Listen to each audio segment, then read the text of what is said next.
이 로마서 11장을 읽다 보면요, 좀 우리 마음에 이게 나랑 무슨 상관이지?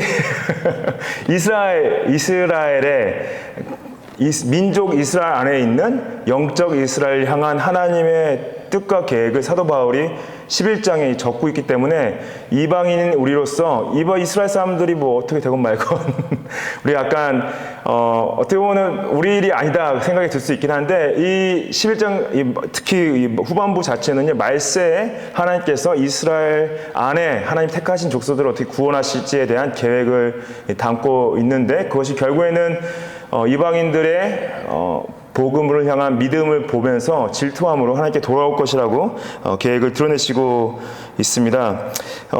이 1장부터 11장까지가 이제 복음의 내용을 말하고, 이 12장부터 16장까지가 그 내용, 복음의 내용을 믿는다면 어떻게 살 것인가에 대해서 다루고 있는데요. 이제 그걸 마무리하는 11장인데, 사도 바울은 그 복음을 설명했고, 어떻게 우리가 의롭게 됐고, 어떻게 그 의롭게 된 자들이 하나님 안에서 성화되어져 가고, 하나님의 계획 가운데서 그 구원의 확신을 가지고 나아갈 때, 9장부터 11장은 이스라엘을 향한 하나님의 계획과 주권적인 선택과 하나님이 어떻게 그들을 말세에 마지막에 가까울 때 어떻게 구원하실 것을 드러내시고 있는 거죠.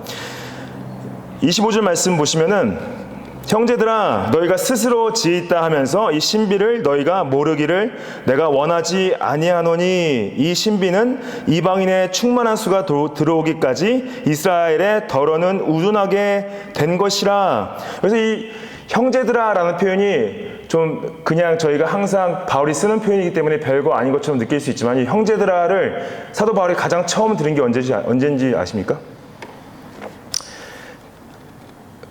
다메섹 도상에서 사도 바울이 예수님 만나고 회개하고 만난 사람이 아나니아죠. 아나니아가 사도 바울에게 처음으로 형제라고 불렀습니다. 아델포스. 근데 이게 왜 놀랍냐면은, 당시 아나니아한테는 그 사도 바울을 형제라 부르기에는 굉장히 큰 믿음이 필요했죠. 다메섹 도상에 가는 길의 목적이 뭐였죠? 다메섹에 가서 그리스도인들을 잡아다가 감옥에 가두고 재판에 넘길 생각이었는데, 그 사울을 알고 있었죠, 아나니아가. 근데 예수님을 만나고 예수님께서 아나니아를 보내시죠. 아나니아가 사도 바울에게 형제여 할 때 그 아델포스. 그래서 여기서 사도 바울이 형제들아 할 때는 특별히 로마 교회에 있는 이방인 그리스도인들에게 형제들아 할 때는 이 호칭 자체가 그들이 그리스도 안에서 한 가족이다, 한 형제다, 한 자매이다. 예. 호칭이 교회 안에서 형제님, 자매님 하는 게 굉장히 성경적인 거죠. 근데 되게 어색합니다. 왜냐하면은 한국 문화 자체가 호칭 문화이고, 손 위에 분을 형제님 아니 이렇게 저보다 나이가 더 연세가 있으신 분한테 자매님 그러면은 좀 버릇없는 것처럼 보이죠. 차라리 저보다 젊은 분들한테 형제님 자매님 하면 되게 편해요. 형제님 자매님 편한데, 손 위에 분들한테 형제님 자매님 하면은 뭔가 약간 버릇없는 것 같고 예절에 어긋나는 것 같고 호칭 문화가 이제 어렵죠. 솔직히 제가 요번에 이제 집사 선거를 한 가장 큰 목적 중에 하나가 그 집사라는 직분으로 저희가 호칭을 쓰고 있었기 때문에, 특별히 이제 교회 교인이 되시고 연세가 어느 정도 되시면은 집사님으로 그냥 다 부르는 거죠. 물론 이제 그 중에서 어느 교회에서 집사 직분을 받으신 분이 계셨어요. 그러면 집사 직분을 받으셨던 분들은 괜찮은데, 집사라는 직분을 받은 적이 없는데 그냥 집사로 다 부르는 것 자체가 성경적이지 못하다. 예, 그래서 제가 서북에 오자마자 그것을 하진 않았어요. 왜냐하면은 새로운 목사가 왔는데 그것까지 했다가는 다 같이 힘들어질 것 같아가지고 좀 때를 시기를 보고 있었는데, 예, 요번에 그래도 신문 집사님들이 꽤 많이 세우셨어요. 근데 이 호칭이 제 생각에는 그 직분이 가지고 있는 호칭이 영적인 무게가 있죠. 예, 그래서 그거를 이제 교회가 이제 선거를 통해서 세우셨을 때 그 하나님 앞에서 부르심을 받아서 그 직분에 이제 감당하는 순종이 있을 것이다 기대하고 있습니다. 여기서 이 이방인 그리스도인들이 너희가 스스로 지혜 있다 라고 할 때 이건 뭐냐면은 나는 복음을 안다는 거예요. 복음에 나는 예수 그리스도를 말미암아 그분을 믿음으로 말미암아 하나님 앞에서 의롭게 설 수 있다는 그 지혜가 있다는 거죠. 근데 그것이 유대인들을 바라봤을 때 이방인들한테 교만으로 올 수도 있다는 거죠. 교만으로. 나는 예수님을 알고 예수님으로 구원을 받았는데 너희들은 어떻게 예수님을 죽이고 예수님을 거부하고 복음을 받아들이지 않고 있니? 라는 어떤 그걸로 인해서 이방인 크리스찬들이 마음의 교만이 있을 수 있다. 그래서 스스로 지혜 있다 하냐? 이 신비를 너희가 모르기를 내가 원하지 않는다 할 때 여기서 신비는 뭐냐면은 물론 복음의 신비를 말하긴 하지만은 특별히 이 신비를 어떻게 설명하냐면요. 이방인의 충만한 수가 들어오기까지 이스라엘의 더러는 우둔하게 된 것이다. 그래서 하나님께서 이스라엘을 마지막 때에 구원을 하실 텐데 지금 이스라엘 사람들이 복음을 받아들이지 않는 것은 이방인 안에서 예수 그리스도를 통하여서 구원받은 자들이 다 찰 때까지 이들이 영적으로 우둔해져 있다라는 거죠. 그게 신비롭다는 거예요. 그래서 신비는 어떤 신비 종교가 가지고 있는 말하는 어떤 감추어진 신비를 말하는 것이 아니라요. 하나님의 의도를 말합니다. 근데 여기서 신비는 근데 하나님께서 드러내신 신비, 계시하신 신비, 드러나신 의도라는 거죠. 근데 왜 이걸 신비라고 표현하냐면은 이러한 하나님의 의도를 우리가 다 이해할 수는 없다는 거예요. 왜 하나님 그냥 이스라엘 백성들과 이방인들을 동시에 다 복음을 받아들이게 하고 다 같이 구원하시면 되는데 왜 굳이 이렇게 하시나요? 라고 우리가 질문할 수 있겠죠. 근데 그것이 분명 하나님의 이유와 목적과 계획이 있으신데 그것을 우리가 다 이해할 수는 없기 때문에 신비롭다 그러는 거예요. 사도 바울도 이해를 못 하겠는 거예요. 메시아가 유대인으로 왔는데 왜 유대인들이 예수님을 받아들이지 않지? 라는 그 질문을 던졌을 때 하나님의 계획은 뭐냐? 유대인들이 예수님을 받아들이지 않는 이때 이방인의 충분한 숫자가 찰 때까지 하나님 구원 계획이 있다라는 거죠. 여기서 특별히 우리가 신비를 또 이해할 때 뭐냐? 복음의 신비 가운데 예수 그리스도의 그 성육신, 어떻게 하나님의 아들이 인간의 몸을 입고 오시나 신비롭죠. 저희가 다 이해할 수 없죠. 또 그 하나님의 아들이 완전한 인간인 동시에 완전한 신이다. 그것도 신비로운 거죠. 또 성부와 성자와 성령이 하나 되신다. 이게 어떤 신비롭죠. 저희의 어떤 인간의 이성으로 다 담을 수 없는 신비가 있죠. 근데 이것이 하나님이 그걸 드러내셨다. 그래서 드러내시는 분도 하나님이시고 그거를 감추오신 분도 하나님이시다 말하고 있는 거죠. 자신이 이제 장차 종말의 때 하나님께서 이스라엘을 다시 회복시키실 건데 이거 어떻게 12절 지난주에 봤을 때 12절에 유대인의 저희의 충만이라는 표현을 써요. Full inclusion. 유대인들도 충만한 수가 차게 될 것이다. 근데 그것에 대한 첫 단계가 이방인의 숫자가 충만하게 돼야 된다. 지금도 아직 미전도 종족들이 있죠. 그리고 또 거기에 들어가서 선교사님들이 복음을 증거하시고 그 가운데서 예수 그리스도를 받아들이고 예수님의 구원을 따르는 자들이 나타나고 근데 아직 그 때가 끝까지 이루어지지 않은 거죠. 결국 이방인의 숫자가 다 찼을 때 그때 민족 이스라엘 안에 하나님이 택하신 이 영적 이스라엘이 예수 그리스도로 돌아온다는 것을 말하고 있는 거죠. 이방인의 충만한 수를 이제 해석을 할 때 어떤 신학자들은 이방인 전체를 말하기도 하고 어떤 신학자들은 이방인 중에 선택받은 자들은 전부를 말하는 걸 하는데 저희는 당연히 이제 모든 사람이 예수님께로 돌아온다 생각 안 하죠. 이방인 중에서도 하나님께 선택받은 자들 모두가 돌아오게 될 것이다. 그래서 이 full이라는 단어와 어떤 all이라는 단어를 잘 해석하는 게 굉장히 중요합니다. 잘못 해석하게 되면은 우리가 하나님의 뜻을 오해할 수 있기 때문에 이들이 우둔해진 것을 영어로 보시면 partial hardening이라고 써 있죠. partial hardening. 이게 뭐냐면은 지금 여러분들 민족적으로는 이스라엘은 예수님을 거부하고 있지만은 유대인들 중에서 예수님을 믿는 분들이 계세요. 예, 특히 이제 메시아닉 주라는 분들도 계시고 또 굉장히 유명한 유대인 신학자들도 중에 크리스천들이 있습니다. 근데 그 수가 굉장히 지극히 적어요. 대부분의 유대인들이 예수님 받아들이지 않고 있죠. 그래서 여기서 파셜 하든이라는 건 뭐냐면은 전체가 다 아예 한 명도 빠짐없이 유대인들이 크리스천이 되고 있다는 얘기가 아니라 당시에도 이제 예루살렘 안에서 3,000명 정도가 예수님께 돌아왔죠. 근데 그거 전체가 돌아오지 않고 부분적으로는 돌아오고 있다. 26절 말씀 보시면은 그리하여 온 이스라엘이 구원을 받으리라 기록된 바 구원자가 이스라엘 시온에서 오사 야곱에게서 경건하지 않은 것을 돌이키시겠다. 이 사도 바울이 이것을 왜 이렇게 말하냐면은 구약의 예언을 하나님께서 이루신 것이기 때문에 말을 하는 거죠. 그래서 이 말씀은 이제 이사야서를 인용하는 건데요. 온 이스라엘이 구원을 받으리라 한 것을 여기서 말씀, 여러분들 다시 아까 말씀드렸지만은 이 올 아니면은 이 올이란 단어, 전부라는 단어를 해석하는 게 굉장히 중요합니다. 전부라고 말했을 때 여러분들 민족적인 유대인 전부를 말하는 게 아닌 게 분명한 거죠. 그럼 여기서 말하는 온 이스라엘은 어떤 이스라엘이에요? 선택된 이스라엘, 영적 이스라엘의 사람들 전체를 말하는 거죠. 그래서 온 이스라엘의 구원을 받으려 할 때 민족적인 구원을 얘기하면은 그것도 잘못된 신학적 해석이 될 수가 있는 거죠. 근데 생각보다 그 입장을 가지고 계신 분들이 굉장히 많아요. 기록되면 구원자가 시온에서 오신다. 여기서 구원자는 누구십니까? 예수님이시죠. 예. 예수님이 오시는데 이 이사야서 59장 20절 말씀이 인용한 거거든요. 여기서 이 구원자는 The deliverer come from Zion.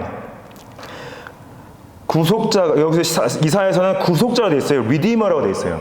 근데 여기서 사도 바울이 이사야의 예언을 물론 1차적으로는 예수님의 초림을 얘기하긴 하지만은 여기서 사용했을 때는요. 26절에서는 예수님의 재림을 얘기하는 겁니다. 예수님의 재림을, 그래서 결과적으로 이사야가 59장에서 한 그 예언은 하나님의 구속사적으로 봤을 때는 점차적으로 이루어지고 있는 거죠. 그래서 초림으로 오셔서 구속을 하셨지만은 이스라엘을 향해서는 재림을 통해서 완전히 구속하시는 걸 드러내신다. 그래서 여러분들 우리가 구약을 읽을 때 그런 생각을 해요. 왜 하나님은 굳이 이스라엘을 택하셨나? 그 수많은 전국 중에 왜 한국을 택하지 않으시고 이스라엘을 택하셨나요? 그렇죠. 되게 수많은 세상의 모든 족속들이 그렇게 질문하시면 하나님이 굳이 이스라엘을 하셨습니까? 근데 이게 이 이사야에 나오는 구속자라는 개념 자체가 용어가 이제 그 히브리어로 고엘이라는 단어인데, 이 고엘이라는 것은 뭐냐면은 과부가 이제 남편이 잃었을 때 가까운 남편의 가까운 좀 친척이 자신을 다시 아내 삼아서 그 결혼을 해줘가지고 대를 이어주는 것을 말해요. 리디머, 고엘이라 했을 때는. 근데 그래서 이것을 가장 잘 드러낸 사건이 룻과 보아스의 사건이죠. 보아스가 룻을 자기 아내로 받아주죠. 그때 이 고엘이 이제 성취가 된 건데, 결국 이스라엘은 뭐냐면은, 이스라엘은 스스로의 힘으로는 아무것도 할 수 없는 과부의 상태에 있는 거예요. 결국 그 구속자가 와서 자신을 구해줘야 되는 거죠. 그래서 이스라엘은 어떠한 자신을 구원할 수 있는 아무것도 내세울 게 없는 거예요. 그거를 이제 보이시는 건데, 그래서 27절 보시면은 내가 그들의 죄를 없이 할 때에 그들에게 이루어질 내 언약이 이것이라. 이 말씀도 이 말씀은 이사야서 27장 말씀인데요. 여러분 죄를 누가 없이 한다고요? 그렇죠. 여러분들의 죄는 누가 없이 했습니까? 그렇죠. 우리는 예수님의 그 보혈의 은혜로 죄를 없이 해주셨죠. 이스라엘 백성도 자신의 죄를 자신이 없앨 수가 없는 거예요.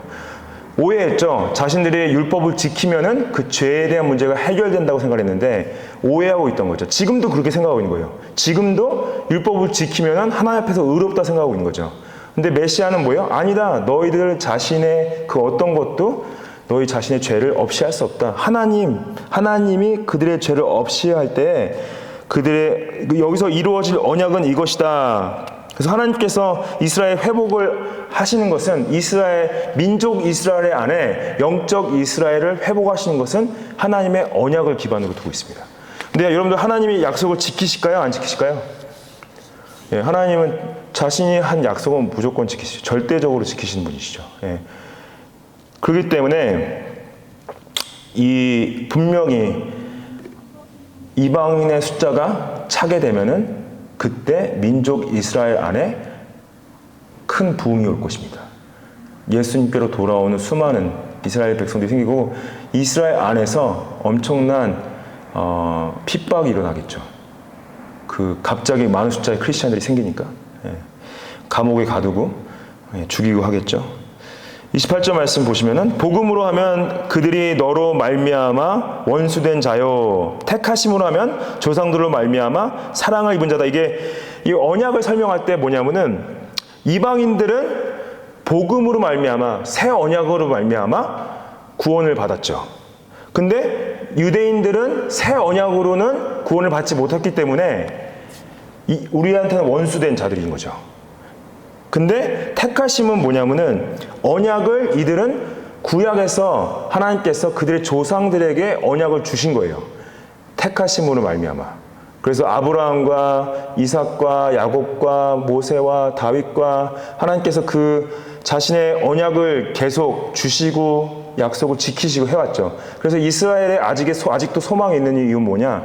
아직 그 새 언약을 받아들이지 못했지만은 언젠가는 이방인의 숫자가 다 찼을 때 그 새 언약을 받아들이게 될 것이다 말을 하는 거죠. 그리고 29절 말씀 보시면은 하나님의 은사와 부르심에는 후회하심이 없다 그러시죠. 여기서 특별히 하나님의 은사와 부르심에 있어서 크리스찬에게 주신 은사와 부르심 이전에 누구한테 주신 은사와 부르심이에요? 이스라엘이죠. 하나님께서 누구를 부르셨습니까?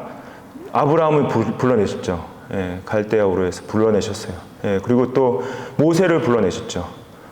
불러내시고 은사를 주셨죠.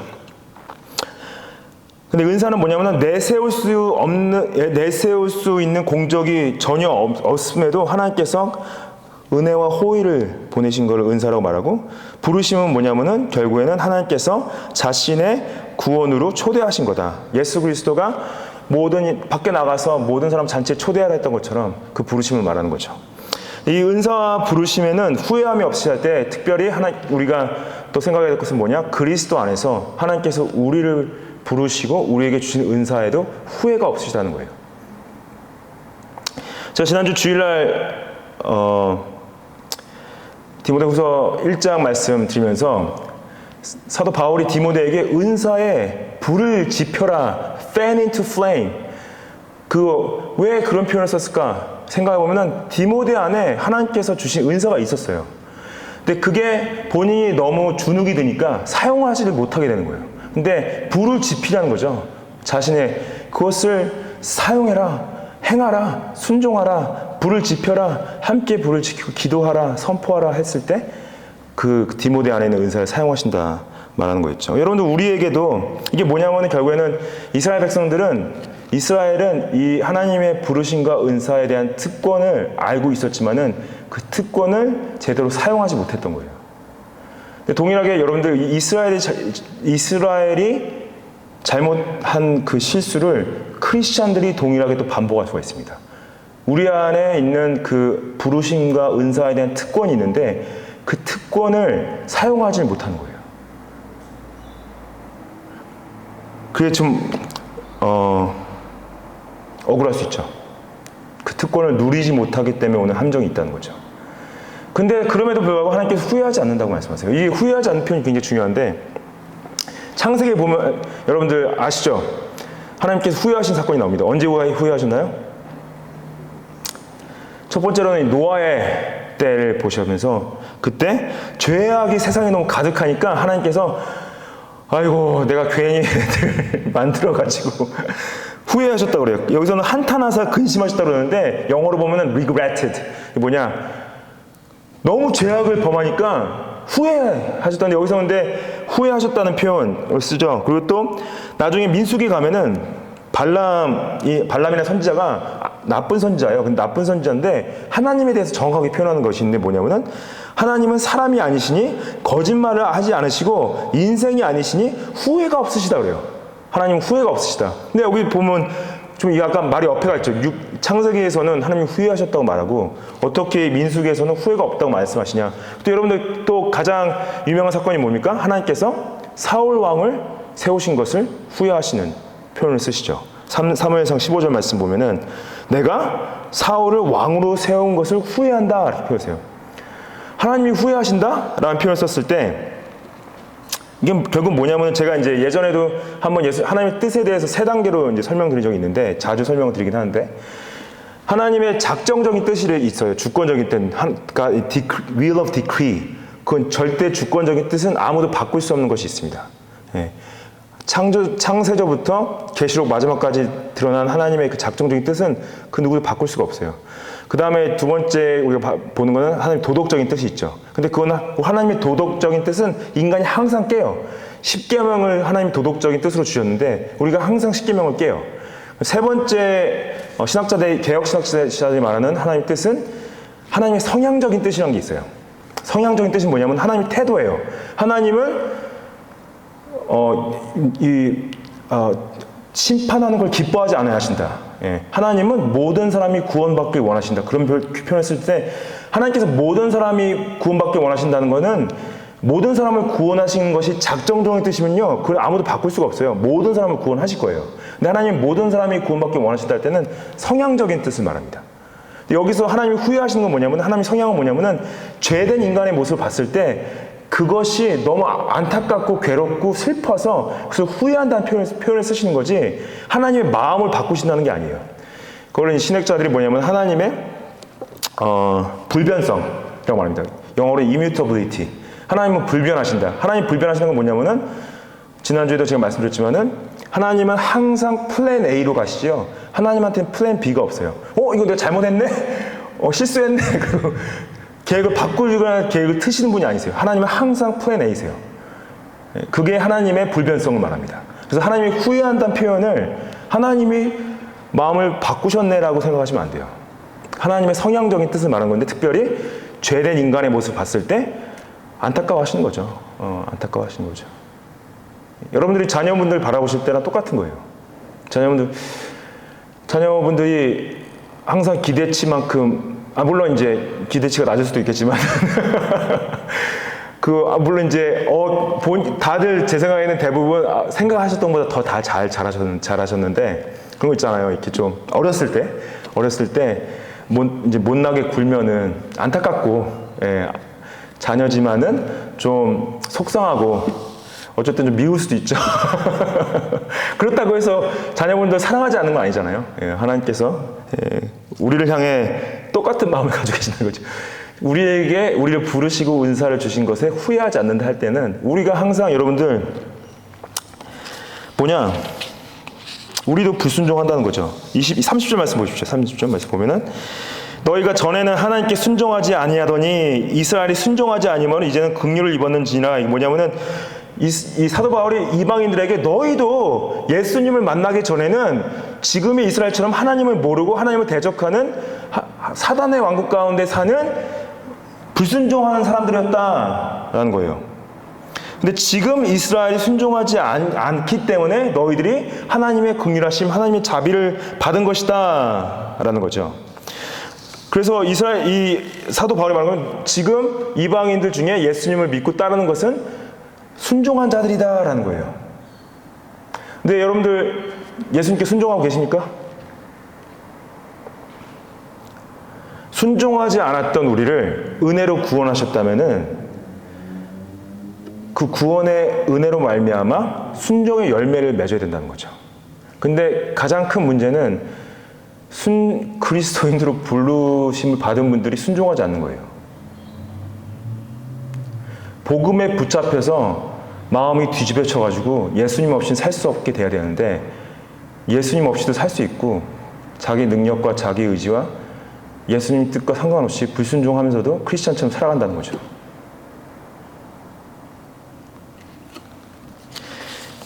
(31절) 말씀에 이와 같이 이 사람들이 순종하지 아니하니 이는 너희에게 베푸시는 긍휼로 이제 그들도 긍휼을 얻게 하려 하심이라. 이게 사도 바울이 말하는 하나님의 구원 계획의 신비로움입니다. 하나님께서 신비로움은 뭐냐면은 지금 우리는 이스라엘 백성들은 하나님의 특권을 주셨어요. 언약을 주시고 율법을 주시고 또한 성막을 주시고 성전을 주시고 임재해 주시고 구원을 보이시고 했어요. 근데 메시아가 왔는데 메시아를 받아들이지 않고 차라리 메시아를 죽이고 예수님 지금도 거부하고 있어요. 근데 그걸로 말미암아 이방인들이 전에는 하나님을 모르고 야훼를 몰랐는데 야훼를 알게 되고 예수님을 만나게 되고 예수님을 통해서 믿음으로 구원을 받게 되고, 근데 그것을 보면서 그 숫자가 하나님이 정하신 숫자가 찼을 때 이스라엘 그걸 보고 우리는 하면서 그 안에서 하나님 택하신 많은 숫자의 이스라엘 백성들이 하나님께로 돌아온 때가 온다는 거죠. 그게 예수님의 재림의 가장 큰 사인이다.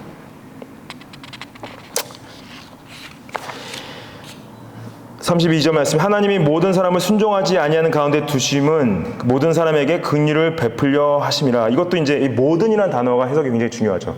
모든 사람이 순종하지 않는 가운데 둔 건 뭐예요? 결국에는 아담이 타락함으로 말미암아 죄가 인류에게 들어와서 모든 인류가 순종하지 아니하는 가운데 갇혀져 있는 거죠.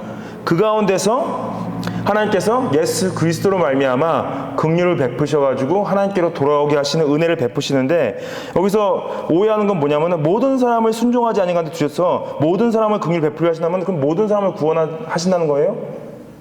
아니죠. 예. 여기서 말하는 모든 사람은 뭐냐? 왜 모든이라는 표현을 쓰냐면은 하나님께서 유대인이나 이방인이나 상관없이 자신이 긍휼력이 생각하는 사람들을 다 구원하실 것이다. 그래서 모든이라는 표현을 쓴 거죠.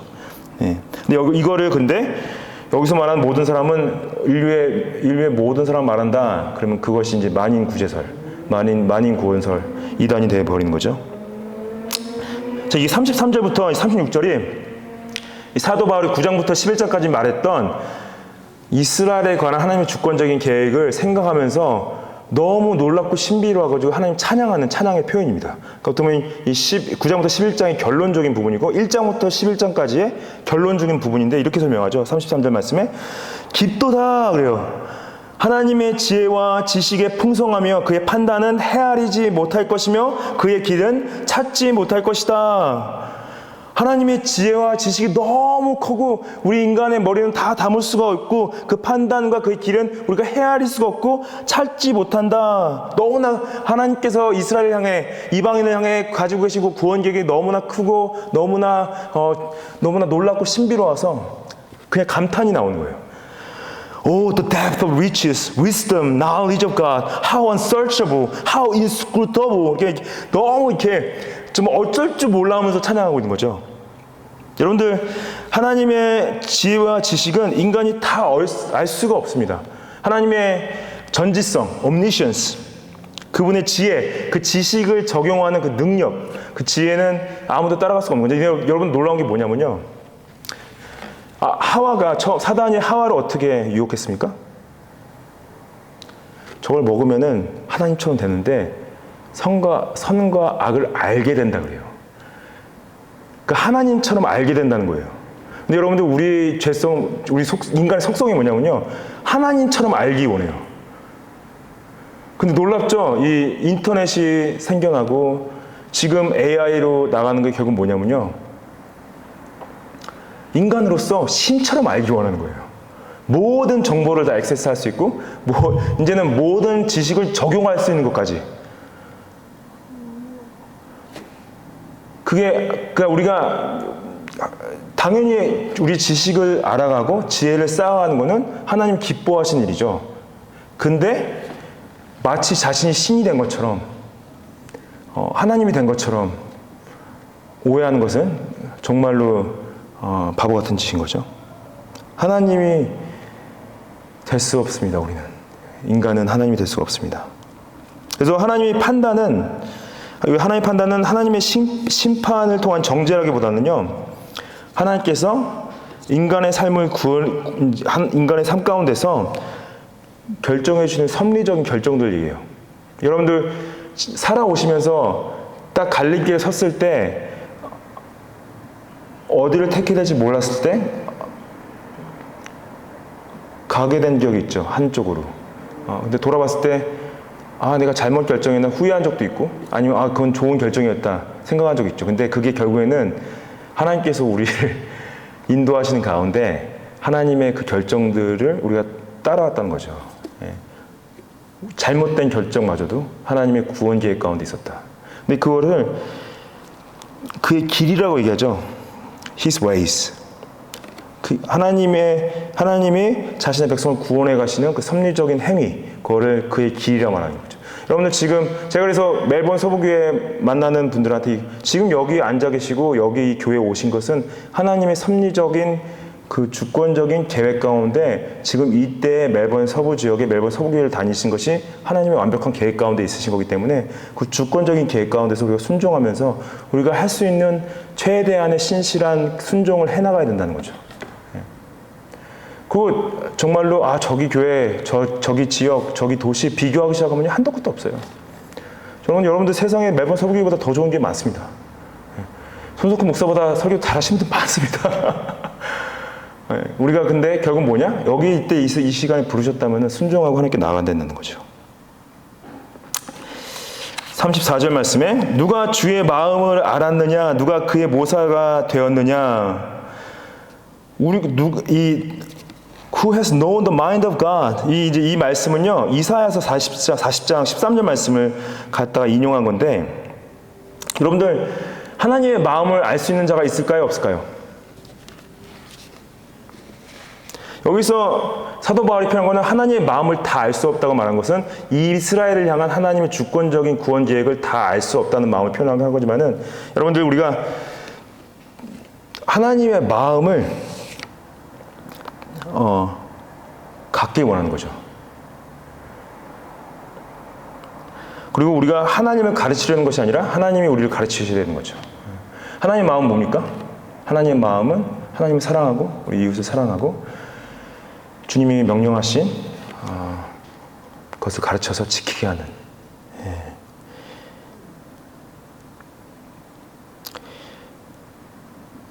누가 주께 먼저 드려서 갚으심을 받겠느냐? 이것은 이제 이게 뭐냐면요.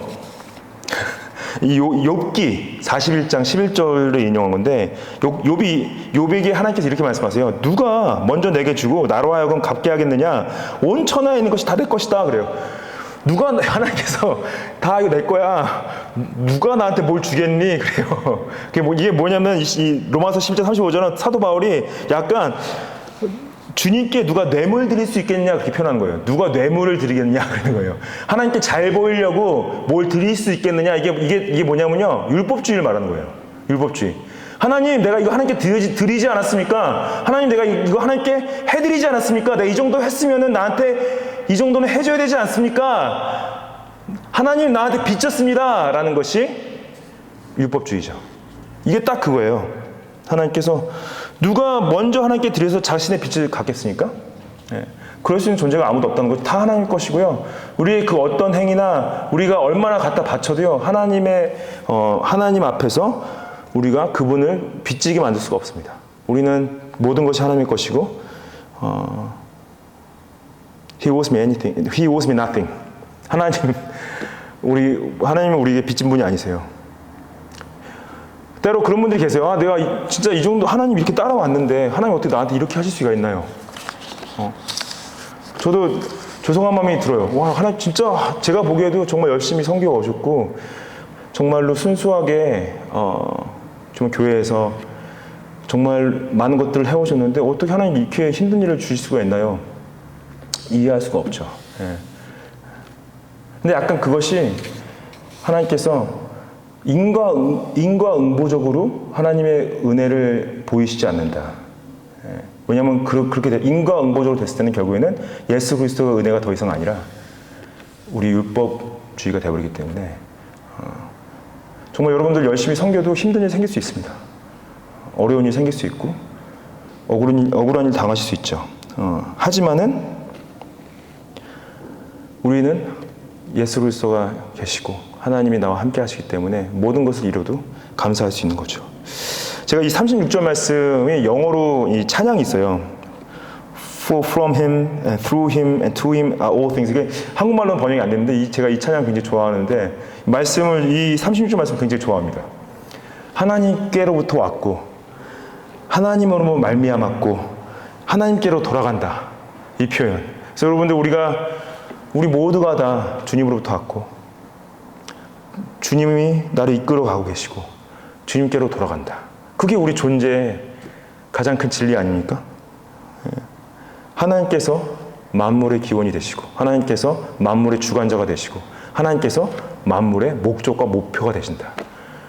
예. 그렇기 때문에 우리 하나님이 우리 전부일 수밖에 없죠. 아멘. 아멘. 예. 그에게 영광이 세세에 있을 것입니다. 아멘. 같이 우리 찬양, 같이 기도하고요. 우리 찬양을 하겠습니다.